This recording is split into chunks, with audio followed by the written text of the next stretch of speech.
I get to beat my chest. I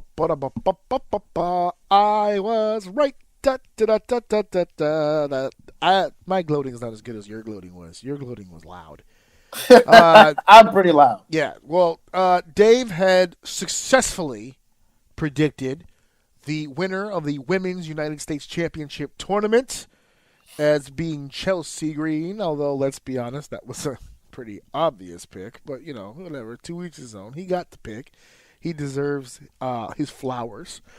When we brought up the bracket for the Intercontinental Championship, I had a sneaking suspicion after Lyra Valkyria took that massive bump for Nia Jax at the Queen of the Ring tournament that we would see some gold in her future, and this is how we got it there. The Intercontinental Championship, Lyra Valkyria and Dakota Kai in the finals got bumped from the Netflix episode debut, but came out swinging on the next night, and we have a new champion. I got a chance to watch this whilst my wife was sick as a goddamn dog. And but here we are. Lyra Valkyria, the women's Intercontinental Champion. Did you get a chance to see this match by any chance? Yeah, I watched it. What did you think of Lyra? What are your thoughts? I think she's good. I believe I said that. Like when we first talked about the bracket, I say I kind of like her. I think she's good.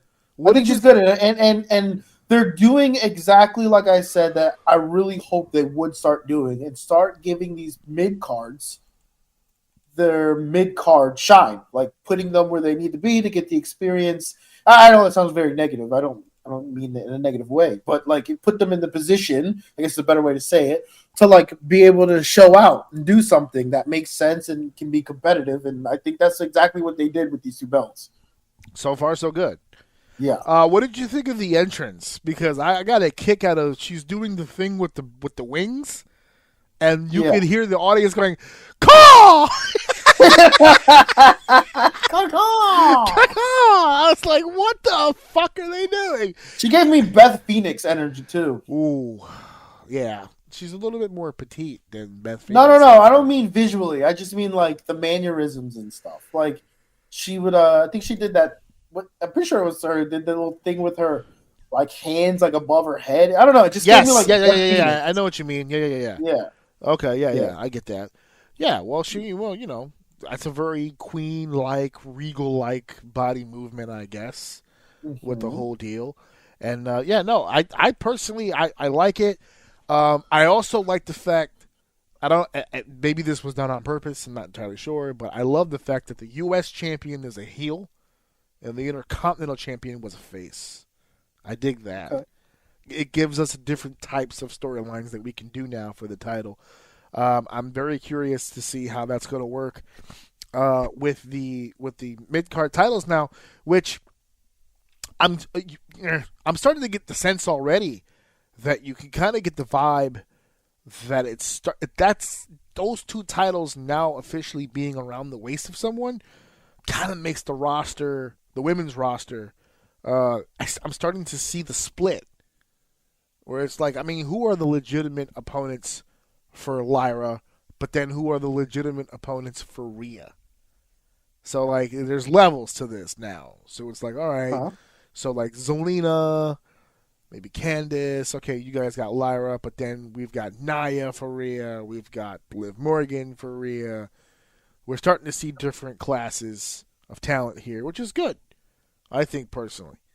It gives everybody something to strive for. The only thing I don't see any fucking tag teams. Good. I'm not. But what are we gonna do with the women's tag team titles? We need challengers. I don't think that is the women's division's strength. Needs not even just strength. Like it, I don't think that needs to be their focus right now. That's not where they're lacking. I guess I'm trying to say, right? Like what they could do to improve it would be flexing out the talent a little more rather than stacking the top. Because that's what women's division to me has been, is stacking the top and promoting their top talent. but that really gives the middle and lower nowhere to go or develop.